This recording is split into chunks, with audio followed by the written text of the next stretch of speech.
Assalamualaikum warahmatullahi wabarakatuh. Selamat malam.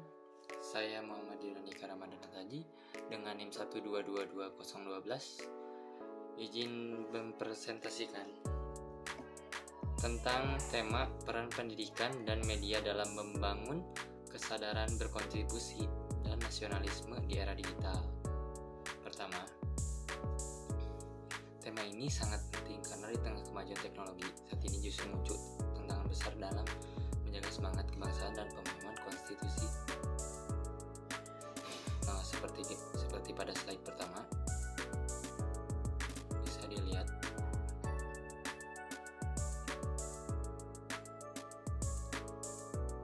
Nah, kemudian latar belakang era digital membawa dua sisi: kemudahan akses informasi dan di sisi lain ancaman terhadap identitas nasional. Disinilah peran penting pendidikan dan media menjadi pilar utama untuk memperkuat kesadaran berkontribusi dan nasionalisme. Seperti di slide kedua, mengapa kesadaran berkonstitusi itu penting? Nah, konstitusi adalah dasar negara, di dalamnya tertuang hak dan kewajiban kita sebagai warga negara. Namun, sayangnya data dari Litbang Kompas 2023 menunjukkan bahwa 40% mahasiswa masih belum memahami isi konstitusi. Ini menjadi alarm bagi kita semua, terutama generasi muda.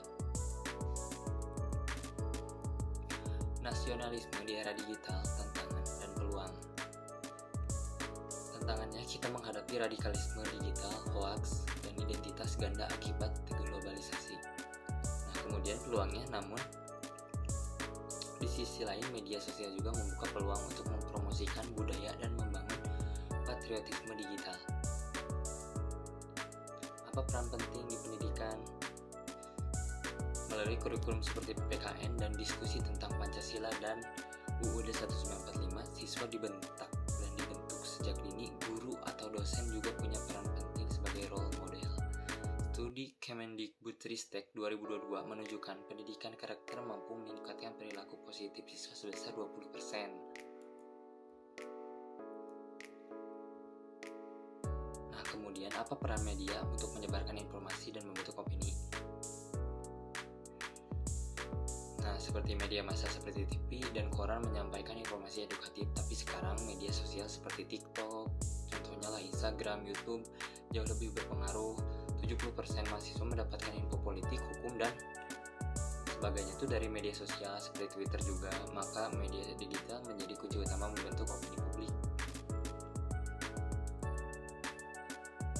Oleh itu, literasi media adalah kunci menghadapi disinformasi.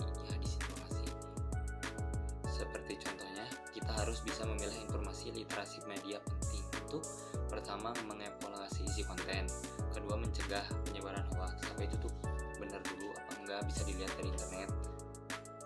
Banyak lah, bisa di make sure dulu. Dan kemudian nomor 3, meningkatkan kesadaran kritis di masyarakat.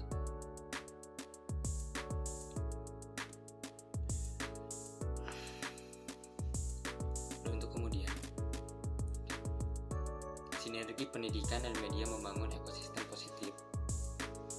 Pendidikan memberi fondasi nilai, sementara media menyebarkan ke masyarakat luas. Jika keduanya saling mendukung, akan tercipta ekosistem informasi yang cerdas dan bertanggung jawab. Nah, contoh ini. Contoh studi kasus inisiatif sukses di Indonesia sebagai contoh. Gerakan literasi digital, meningkatkan pemahaman digital masyarakat. Kedua, ada Mata Najwa, talk show yang dibawakan Mbak Najwa ini membahas isu sosial dan konstitusi secara mendalam. Kalian pasti udah tahu lah tentang Mata Najwa kan. Kemudian ada Indonesia Mengajar, pendidikan karakter di daerah terpencil. Nilai siswa di sini naik rata-rata 15%. Menurut laporan tahun 2020, kemungkinan sekarang udah ada peningkatan lebih dari itu. Nah, kemudian pasti ada tantangan ke depan dan solusi. Pertama, tantangan utama nih meliputi disrupsi teknologi. Pertama, AI dan algoritma bisa memecah informasi. Kedua, polarisasi politik. Grup media sosial memperkuat perpecahan. Emang kalau misalkan ada grup-grup yang gak gak jelas gitu, pastilah membuat perpecahan, apalagi bahaya sekarang. Ya paling solusinya literasi digital, dialog inklusif, berpikir kritis, dan etika digital. Dan untuk kesimpulan lah dan diskusi lah. Kesimpulannya dari semua ini, pendidikan dan media sangat penting dalam membangun kesadaran konstitusi dan nasionalisme. Keduanya harus berjalan berdampingan. Untuk menutup presentasi ini, mari kita bahas bersama-sama. Dan ada salah satu pertanyaan mungkin ya, sebagai contoh lah, ada pertanyaan gini nih.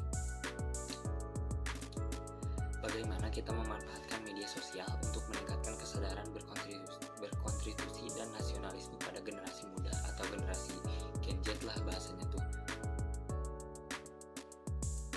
Menurut saya pribadi, media sosial bisa dimanfaatkan secara maksimal untuk meningkatkan kesadaran berkonstitusi dan nasionalisme, asalkan digunakan secara bijak dan kreatif. Nah, contoh untuk generasi sekarang tuh pasti sangat dekat lah sama yang namanya Instagram, TikTok, dan YouTube. Ini bisa jadi peluang besar untuk kedepannya kan. Pertama, kita bisa membuat konten edukatif yang ringan dan menarik, seperti video singkat tentang hak dan kewajiban warga negara, sejarah tentang Indonesia, atau tokoh nasional lah yang sejenisnya. Kontennya bisa dibuat dalam bentuk animasi, video lucu, atau storytelling seperti ini agar lebih relatable. Kedua, kampanye positif seperti atau hashtag cinta konstitusi atau hashtag juga muda berkonstitusi bisa digerakkan oleh mahasiswa melalui komunitas kampus. Kampanye ini bisa berisi kutipan pasal UUD, fakta hukum, atau cerita tradisi nasionalisme. Nah, untuk poin ketiga, kolaborasi dengan influencer muda yang peduli isu kebangsaan juga bisa membantu menjangkau audiens lebih luas. Kalau ada selebgram atau youtuber yang bahas topik ini, pesan-pesan positif akan lebih cepat viral. Makanya selain itu juga penting juga untuk melibatkan institusi pendidikan, organisasi mahasiswa, organisasi masyarakat, supaya pesan ini terus diperkuat melalui seminar, webinar, atau diskusi online. Nah, intinya dari semua inilah, media sosial bisa jadi senjata ampuh kalau dipakai dengan benar atau menyebarkan nilai-nilai kebangsaan secara kreatif, kolaboratif, dan konsisten. Karena zaman sekarang dikit-dikit HP, dikit-dikit media, perjuangan bukan hanya lewat senjata tapi juga lewat